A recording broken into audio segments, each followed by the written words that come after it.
Admiral William Carter felt his heart beat faster as he looked through the main window of the USS Defiant. Earth's best warship floated in the darkness of space, facing an enemy much bigger than anything humans had built.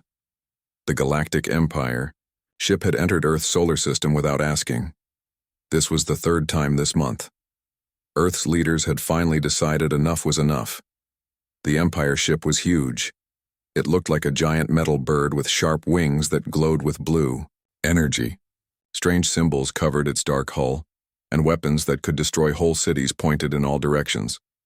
Carter knew his ship was much smaller, but today's size would not matter. "Sir, they want to talk to us," said Lisa Warren, the communications officer. Her fingers moved quickly over the glowing blue control panel. Lights blinked as the message came through. Carter stood straighter and fixed his uniform. His gray hair was cut short and his face showed years of tough decisions. "Let's hear what they have to say." The main screen lit up. A creature with blue skin and 6 eyes appeared. Imperial Commander Zixthal wore the black and gold uniform of the Galactic Empire's 7th Fleet. His 6 eyes blinked at different times, making many of the bridge crew uncomfortable. "Admiral Carter," the alien said in a voice that sounded like metal scraping on stone. "Your weak ships are blocking an Imperial travel path. Move them now." Carter felt anger rise in his chest but kept his face calm. For over 200 years, the Empire had treated Earth like it wasn't important. They took what they wanted: water, metals, even people sometimes. They ignored Earth's rights and laws. They thought humans were just simple creatures who couldn't fight back. They were wrong. "Commander Zixthal," Carter said clearly, "this is not your travel path. This is Earth space. You came in without permission. The United Earth government has made a new rule. No Galactic Empire ships can enter our system without us saying it's okay first. You have 1 hour to leave." The alien commander made a sound like broken laughter. His 6 eyes narrowed. "Or what? Human? Your technology is hundreds of years behind ours. The Empire goes wherever it wants." Carter didn't raise his voice. He didn't need to.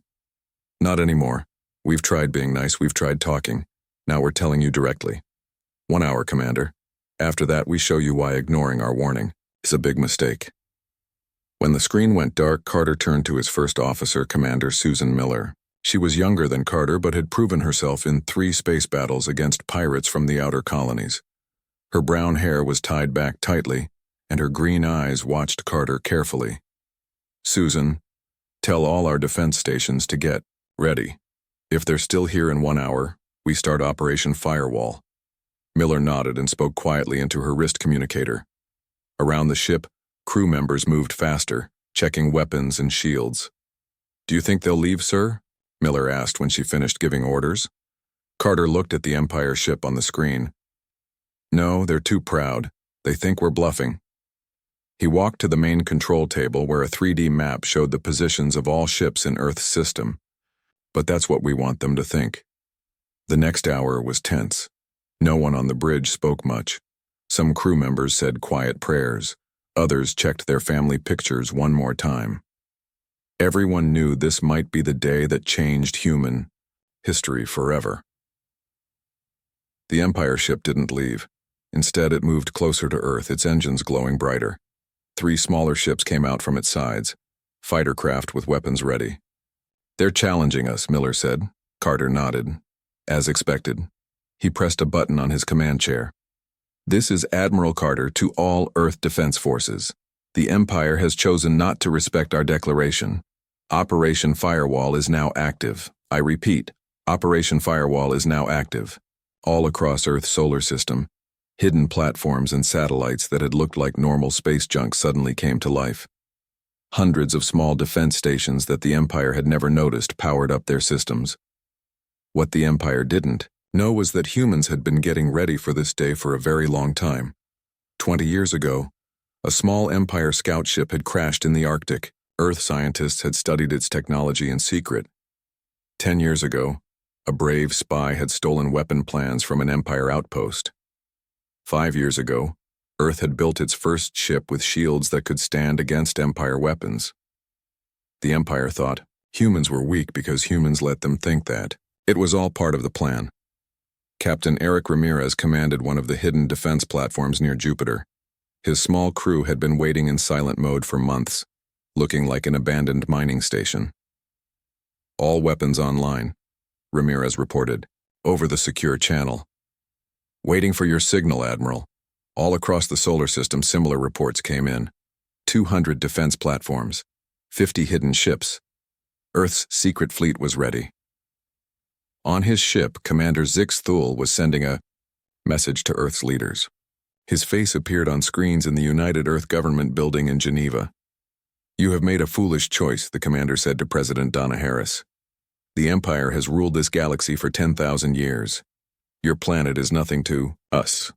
Remove your ships now, or we will destroy them and then punish your world." President Harris was a small woman with dark skin and white hair. She had led Earth through difficult times before. Her voice was calm as she answered, "Commander, we are not removing our ships. Instead, we give you one last chance to leave. Earth is declaring its independence today. We will no longer allow Empire ships in our system without permission. This is not a request, it is a fact." The commander's 6 eyes blinked in surprise. No planet had ever spoken to the Empire this way. "Then you choose destruction," he said. The communication ended. The Empire ship's weapons began to glow. They aimed at the USS Defiant. Admiral Carter took a deep breath. The moment had come. "All ships, activate Thunderbolt Protocol," he ordered. On EY. The main screen, Miller and the bridge crew watched as the Empire ship fired its main weapon. A beam of purple energy shot toward the Defiant. Everyone held their breath. But something strange happened. Just before the beam hit the Defiant, it bent around the ship like water around a rock. Not a single part of the ship was damaged. "Shield holding at 100%, reported the defense officer Jack Hudson. He looked surprised even though he had helped build the new shield system. "It actually worked." Carter allowed himself a small smile. "Of course it worked. Send my thanks to Dr. Kelly at Research Base Alpha. Her redirect shield design is perfect." The Empire ship fired again and again. Each time, the energy weapons either bent around Earth ships or disappeared into small black spots that closed as quickly as they opened. On his ship, Commander Zix Thule was shouting at his weapons officers. His 6 eyes were wide with confusion.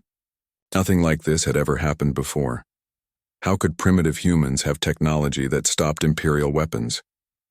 "Sir," said Miller to Admiral Carter. "All ships report shields holding. Defense platforms are in position. The Empire fighter craft are moving to attack Earth directly."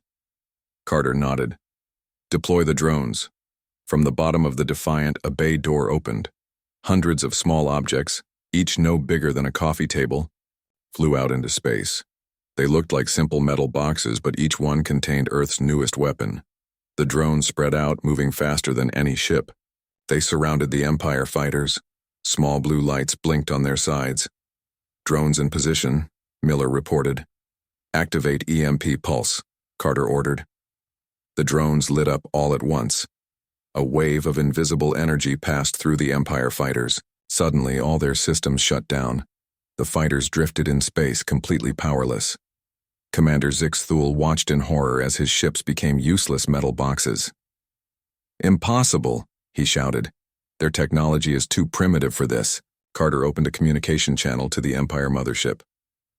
"Commander, as you can see, we are not as primitive as you thought. Your fighters are disabled, but not destroyed. Your main weapons cannot harm us. This is your final warning. Leave Earth space now, or we will be forced to show you what our offensive weapons can do." There was silence for a long moment.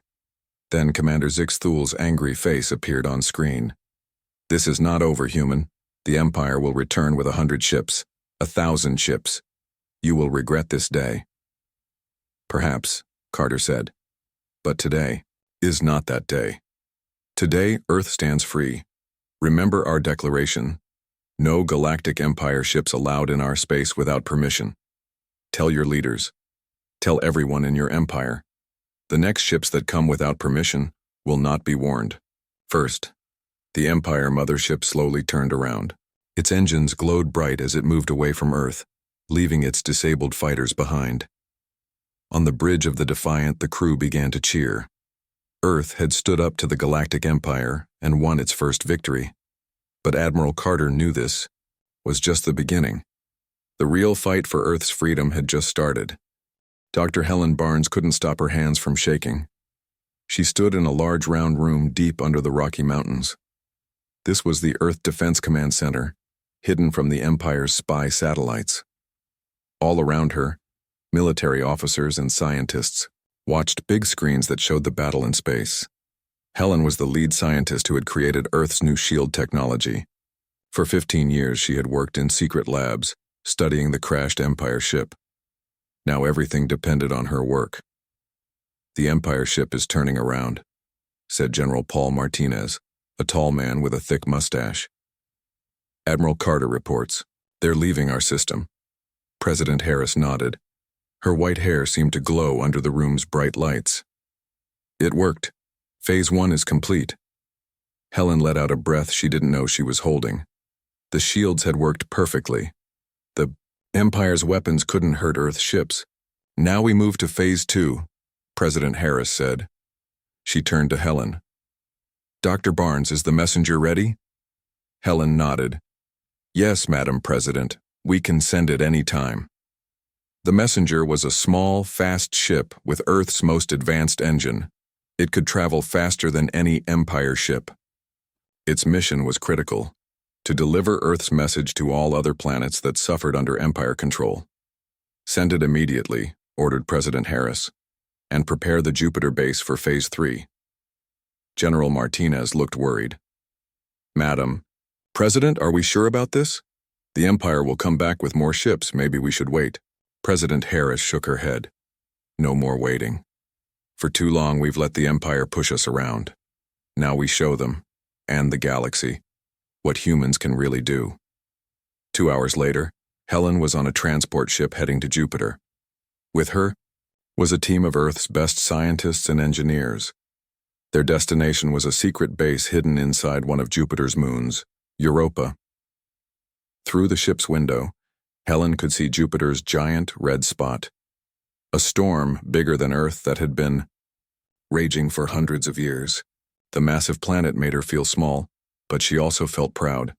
Humans had come so far. Now they were ready to take their place among the stars. "Dr. Barnes," called the ship's captain, "we're getting a message from the Europa base. Dr. Ryan wants to speak with you." Dr. Sam Ryan was Helen's partner. While she worked on defense technology, he developed something even more important: a weapon that could change the balance of power in the galaxy. Sam's face appeared on a small screen. His eyes were tired, but he was smiling. "Helen, the final tests are complete. It works even better than we hoped." Helen felt excitement and fear at the same time. "All 3 functions?" Sam nodded. "All 3. The Empire won't know what hit them." 3 days later, Admiral Carter stood on the bridge of the USS Defiant, watching a feed from one of Earth's long-range telescopes. Just as Earth's leaders had predicted, the Empire was sending a bigger force. Much bigger. 50 ships, reported Commander Miller. "The largest fleet they've ever sent to our system." Carter wasn't surprised. The Empire always responded to challenges with overwhelming force. That's how they had controlled the galaxy for thousands of years. But this time would be different. "Time to arrival?" Carter asked. 6 hours, Miller said. Carter nodded. "Send word to all defense platforms, and tell Dr. Barnes to prepare the Europa base. It's time to show the Empire our little surprise." The Empire fleet moved through space like a swarm of angry insects. Leading them was the Imperial destroyer Invincible, the largest warship in the Empire's 7th Fleet. On its bridge stood Grand Admiral Vex, a high-ranking member of the Imperial Council. "This primitive planet has forgotten its place," Vex said to his officers. "We will remind them who rules the galaxy." Unlike Commander Zix Thule, Grand Admiral Vex had 8 eyes arranged in a circle around his head. This allowed him to see in all directions at once, a trait that had helped him win many battles. His skin was dark blue, almost black, and he wore the red and gold uniform of the Imperial High Command. Our scans show they have primitive defense platforms scattered through their system, reported his second-in-command. Nothing that can stand against our fleet. Vex wasn't so sure. The reports from Commander Zix Thule troubled him. Somehow the humans had developed shields that could stop Imperial weapons. That shouldn't be possible. Humans were centuries behind. The Empire in technology. Approach with caution, Vex ordered. I want all weapons ready when we arrive. Back on Earth, President Harris spoke to the people. Her face was on screens in every city, every home. Citizens of Earth, she said, today is the day we show the galaxy that humans will no longer be pushed aside. The Empire is sending their fleet to punish us for standing up to them. But we are ready. She paused, looking directly into the camera. For years, we have prepared in secret. While the Empire thought we were primitive, we were learning, building, getting stronger. Today, we reveal the truth about human ingenuity and courage. All across Earth, people gathered in homes and public places to watch. Some were scared. Some were excited. All of them knew this day would change human history forever. In the command center, General Martinez watched as the Empire fleet came closer. They're entering the outer system now, he reported. Passing Neptune's orbit. President Harris nodded. Send the signal to Admiral Carter. Operation Sunlight begins now. In space, the USS Defiant and 20 other Earth ships moved into position. They formed a line between the Empire fleet and Earth. Message from Earth Command, Miller told Admiral Carter. Operation Sunlight is a go. Carter took a deep breath. Send the activation code to Europa base. Tell Dr. Barnes to light it up. Deep, inside Europa, Helen and Sam stood in a massive chamber. In the center was a strange device. It looked like a glass ball the size of a car, but inside it was pure energy, swirling and pulsing with bright blue light. Activation code received, Sam said, looking at his control panel. Are we really doing this, Helen? Helen nodded. It's time the Empire learned humans aren't as primitive as they think. She pressed her hand on a scanner. Authorization, Barnes, Helen. Security code, Phoenix. The machine hummed louder. The blue energy inside the glass ball started to spin faster. Sam did the same on another panel. Authorization, Ryan Samuel. Security code, Rising Sun. Lights flashed green all around them. A computerized voice spoke. Quantum entanglement drive activated. Power at 100%. Target locked. Helen looked at the main screen showing the Empire. Fleet. Initiate Phase 1. The energy in the glass ball shot up through a tall tower above the base. It spread out like a web, invisible to normal eyes but connecting to the hundreds of small satellites humans had secretly placed throughout the solar system over the past 10 years. In space, Admiral Carter watched his special screen. He could see what the Empire couldn't, the energy web forming all around their fleet. The net is ready, he said to Miller. Now we show them what Earth can really do. On the Invincible, Grand Admiral Vex felt uneasy. Something was wrong. His scanners showed nothing unusual, but his instincts, which had saved him in many battles, told him danger was near. All ships halt, he ordered suddenly. Full scan of the area. Something's not right. But it was too late. From Europa base, Helen gave the final command. Activate the quantum displacement field. In an instant, the energy web around the Empire fleet lit up. Space itself seemed to bend and twist. A bright flash of light blinded everyone watching. When the light faded, Admiral Carter couldn't believe what he saw. Neither could Grand Admiral Vex. Half of the Empire fleet was gone. Simply gone. Where 50 ships had been, now only 25 remained. The revelation was clear. Earth had technology, beyond anything the Empire had imagined. The balance of power had just changed forever. Grand Admiral Vex could not believe his eyes. Half his fleet was simply gone, not destroyed. There was no debris, no explosions. They had just disappeared, as if they had never been there at all. What happened? He demanded, his 8 eyes blinking rapidly. Where are our ships? His officers had no answers. Their scanners showed nothing. 1 second the ships were there, the next they were gone. Nothing in Empire technology could explain it. A message came through on the main communication channel. It was Admiral Carter from the USS Defiant. "Grand Admiral Vex," Carter said calmly. "As you can see, Earth is not the primitive planet you thought we were. We have just used our quantum displacement technology. Your missing ships are unharmed but have been moved to the other side of our star. It will take them 3 days to return to your position." Vex's blue skin turned almost white with shock. "Impossible. No species has mastered quantum displacement on this scale." "Humans have," Carter replied simply. "We now offer you 2 choices. You can continue this fight, in which case we will be forced to use our technology again. Or you can agree to talk. Earth is ready to negotiate with the Empire as equals." For the first time in his long career, Grand Admiral Vex felt fear.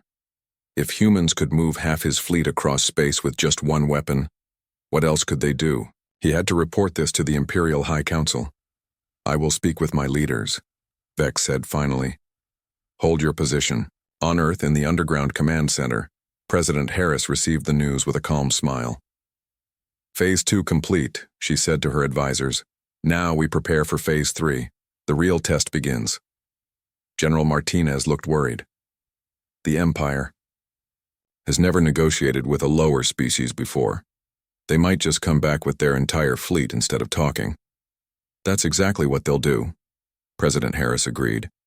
"And we're ready for that too. Dr. Barnes, what's the status of the Jupiter defense ring?" Helen checked her tablet. "Fully operational, Madam President. If they come back with more ships, we can handle it." "Good," President Harris said. "Now, we need our negotiation team ready. Ambassador John Rivera, please step forward." A man with dark skin and gray at his temples moved to the front of the room. Ambassador Rivera had once been a teacher before going into diplomacy. He had a calm way of talking that made people listen, and a sharp mind that saw solutions others missed. "Ambassador, you will lead our team to the neutral meeting place," President Harris said. "Make it clear that Earth wants peace, but we will not be bullied anymore." Ambassador Rivera nodded. "I understand, Madam President. When do we leave?" "Immediately," she replied. "The Empire has agreed to meet at Space Station Alpha between Mars and Jupiter. Admiral Carter will escort you." 2 days later, Ambassador Rivera stood in a large meeting room on Space Station Alpha.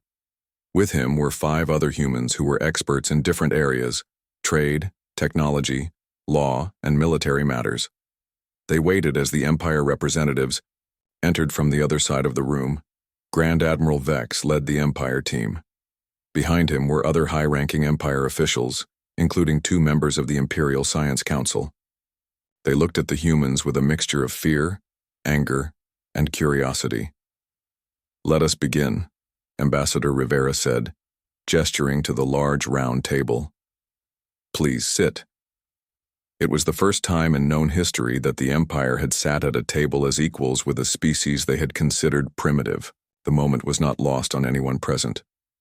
"The Empire has ruled this part of the galaxy for 10,000 years, Grand Admiral Vex said once everyone was seated. "We have brought order and stability to hundreds of worlds. Your actions threaten that order." Ambassador Rivera smiled gently. "We don't want to threaten order or stability. We simply want respect. Earth has been treated as unimportant for too long. We are now showing you that we deserve to be treated as equals." One of the Empire scientists, a female with blue skin and 6 eyes, leaned forward. "Your quantum displacement technology is unexpected. How did you develop it?" "Humans are good at solving problems," Rivera replied.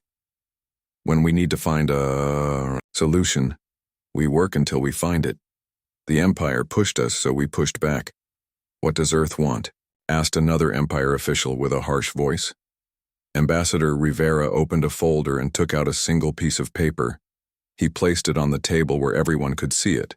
It was titled, "Earth's Declaration of Independence and Terms of Agreement." "It's very simple," Rivera explained. "Earth wants 3 things. First, the Empire must recognize Earth as an independent, sovereign planet with full rights. Second, No Empire ships can enter Earth's solar system without permission. Third, the Empire will establish fair trade agreements with Earth that benefit both sides. Grand Admiral Vex looked at the paper as if it might bite him. And if we refuse? Ambassador Rivera's face remained pleasant, but his voice became firm. Then Earth will be forced to defend itself. We have shown only a small part of our technological capabilities. We would rather be friends than enemies, Admiral Vex, but the choice is yours, the Empire officials whispered among themselves. This was not going as they had planned. They had expected to frighten the humans into submission. Instead, they found themselves being asked to make concessions. We must consult with the Imperial High Council, Vex said finally. This is beyond my authority. Of course, Rivera agreed. We will wait for 3 Earth days for your answer. As the Empire officials left the room, one of the human team members, Dr. Linda Patel, whispered to Rivera, "Do you think they'll agree?" Rivera shook his head slightly. "No, they'll go back and gather a bigger fleet. But that's exactly what we expected." Meanwhile, on Europa base, Helen and Sam worked frantically to prepare their technology for what was coming. They knew the Empire would return with everything they had. "Power levels at maximum," Sam reported as he checked the quantum displacement drive. "We can handle up to 200 ships at once now." Helen nodded, but her face showed concern. "Let's hope it's enough." 4 days later, Earth's long-range scanners detected a massive fleet entering the outer solar system. Over 300 Empire ships were approaching, the largest fleet ever gathered in this part of the galaxy. In the command center, President Harris received the news calmly. "They made their choice," she said. "Now we make ours." "General Martinez, is the Earth Defense Network ready?" "Yes, Madam President, all platforms are online. Admiral Carter has positioned our ships in defensive formation." President Harris turned to a communication screen where Ambassador Rivera could be seen on the USS Defiant. "Ambassador, you know what to do. Make one last attempt at peace." Rivera nodded. "I'll try, Madam President, but I don't think they're in a listening mood." The Empire fleet came to a stop just beyond Mars. At its center was a massive ship 3 times larger than any they had sent before. The Imperial Dreadnought Sovereign was the flagship of the entire Empire fleet. On its bridge stood not just Grand Admiral Vex, but Emperor Zorn himself. Emperor Zorn rarely left the Empire's capital world. That he had come in person showed how seriously the Empire was taking the human threat. "Hail the human ships," Emperor Zorn commanded. His voice was deep and powerful. Unlike other members of his species, he had 12 eyes and skin that shimmered with gold flecks. His royal armor was made of metals not found on Earth. Admiral Carter received the Empire's communication on the bridge of the Defiant. "They want to talk," he told Ambassador Rivera. Rivera straightened his jacket. "Put them through." The face that appeared on the screen was unlike any they had seen before. Emperor Zorn's 12 eyes seemed to look through them. "Humans," he said, "you have defied the natural order of things. The Empire has ruled for 10,000 years. Species like yours should know your place." Ambassador Rivera showed no fear. "With respect, Emperor, perhaps the natural order is changing. Earth offers peace and friendship, but we will defend ourselves if necessary." Emperor Zorn's many eyes narrowed. "You have 1 hour to surrender and disable your weapons. If you do, your planet will be spared, though your leaders will face justice. If you refuse, Earth will burn." The screen went dark. Rivera looked at Admiral Carter. "Well, we tried." Carter nodded. "Now we show them what happens when you threaten Earth."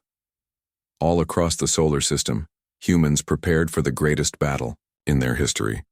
The future of Earth would be decided in the next hour. The 1-hour deadline was almost up. On the bridge of the USS Defiant, Admiral Carter and Ambassador Rivera watched the massive Empire fleet. Over 300 warships waited like hungry predators, ready to attack Earth. "All defense systems ready," reported Commander Miller. Her voice was steady, but Carter could see worry in her eyes. Even with Earth's new technology, fighting the entire Empire fleet would be difficult. "Message from Europa base," Miller added. Dr. Barnes reports the quantum displacement drive is at full power. Carter nodded. And our other surprise? Miller smiled slightly. Ready and waiting, sir. Ambassador Rivera looked at Carter. Do you think this will work? We're taking a big risk. It's a risk we have to take, Carter replied. Humans have always been good at taking risks. That's how we've survived. The communication screen lit up. Emperor Zorn's 12-eyed face appeared. Your time is up, humans. What is your answer? Ambassador Rivera stepped forward. Emperor Zorn, Earth will not surrender, but we still offer peace and cooperation as equals. The Emperor's face showed only anger. Then you have chosen destruction. The Empire has ruled for 10,000 years. It will rule for 10,000 more long after Earth is forgotten dust. As the screen went dark, Carter spoke into his communication device. All ships, defensive positions. Europa base, prepare primary, system for full power. Earth command, activate defense platforms. Across the solar system, Earth's ships and defense platforms prepared for battle. This would be the most important fight in human history. On the Imperial Dreadnought Sovereign, Emperor Zorn gave the order, begin the attack. Show no mercy. The Empire fleet moved forward, weapons charging. Bright beams of energy shot toward Earth ships and defense platforms. But just like before, Earth shields bent the energy away or absorbed it completely. First wave ineffective, reported an Empire officer. Their shields are still holding. Emperor Zorn's many eyes narrowed. Use the planet killer weapons. Target their major cities. Let's see if their shields can protect their whole planet. Grand Admiral Vex looked shocked. Planet killer weapons were rarely used even by the Empire. They could destroy entire continents. Emperor, is that necessary? Do not question me. Emperor Zorn shouted. Fire the planet killers. 5 of the largest Empire ships moved into position. From their fronts, massive cannons extended. They began to glow with terrible red energy. On Earth, in cities around the world, people looked up at the sky with fear. They could see bright flashes as the battle raged in space. Many prayed. Some held their families close. All wondered if this was the end. In the command center, President Harris received the warning. They're charging planet killer weapons, reported General Martinez. Impact in 60 seconds. President Harris didn't hesitate. Activate the global shield and tell Europa base to execute Phase 3. All across Earth, thousands of small devices that had been placed on rooftops, in parks, and on mountains began to glow blue. They created a web of energy around the entire planet, a shield like the ones on Earth ships but much larger. In space, Admiral Carter gave the order. All ships pull back. Europa base, execute Phase 3 now. On Europa, Helen and Sam stood at their control panels. The quantum displacement drive hummed with power. Target locked on the 5 ships with planet killer weapons, Sam reported. Helen nodded. Initiating quantum displacement. The machine pulsed with bright energy. In space, the 5 Empire ships with planet killer weapons suddenly vanished, just like the ships in the earlier battle. On the Sovereign, Emperor Zorn watched in shock as his most powerful ships disappeared. Where are they? He demanded. What happened? Unknown Emperor, Grand Admiral Vex replied, his voice shaking. They're just gone. Before the Emperor could respond, a new message came through. It was President Harris herself. Emperor Zorn, she said calmly, your ships with planet killer weapons have been sent to the edge of the solar system. They are unharmed but will take weeks to return. This is your last warning. Earth wants peace, but we will defend ourselves. You cannot win this fight. Emperor Zorn was furious. You think this demonstration frightens me? I still have hundreds of ships. I will destroy your... His words were cut off as alarms sounded throughout the Sovereign. Emperor, called an officer. Something is happening to our ships. Throughout the Empire fleet, strange things were occurring. Some ships lost power. Others found their weapons wouldn't fire. Many reported their navigation systems were showing impossible readings. Confusion spread through the fleet. "What is happening?" Emperor Zorn demanded.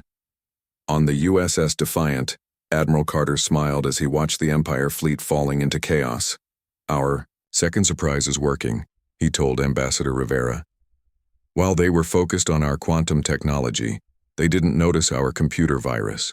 For the past 3 days, our signals have been infecting their fleet systems." Rivera nodded with admiration. "Human hackers against Empire computers. And humans are winning," Carter finished. More than half the Empire fleet was now disabled or confused, unable to fight effectively. The remaining ships were trying to maintain formation, but they were increasingly vulnerable. "Now," said Carter, "for the final part of our plan." He opened a channel to the Europa base. "Dr. Barnes, activate the message system." All across the galaxy, on planets controlled by the Empire, something unexpected happened.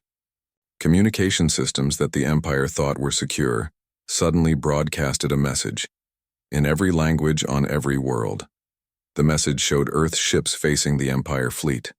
It showed how Earth had defended itself with new technology. And it showed how a small planet that had been thought primitive was now standing strong against the mighty Empire. "People of the galaxy," said President Harris's voice, "Earth sends you this message. For too long, the Empire has ruled through fear. They have taken resources from countless worlds. They have treated many species as less important than others. Today, Earth shows you that the Empire is not all-powerful. Today we invite all worlds who want freedom to join us. Together, we can create a new alliance of equals." The message spread, from planet to planet, faster than the Empire could stop it. Billions of beings who had lived under Empire control for generations saw that resistance was possible. Hope spread like wildfire. On the Sovereign, Emperor Zorn received reports of uprisings on 20 different worlds. His officers looked to him for guidance, but for once, the Emperor had no answers. Grand Admiral Vex approached carefully. "Emperor, I recommend we withdraw. We cannot win today, and we need to address the growing problems across the Empire." After a long silence, Emperor Zorn gave the order.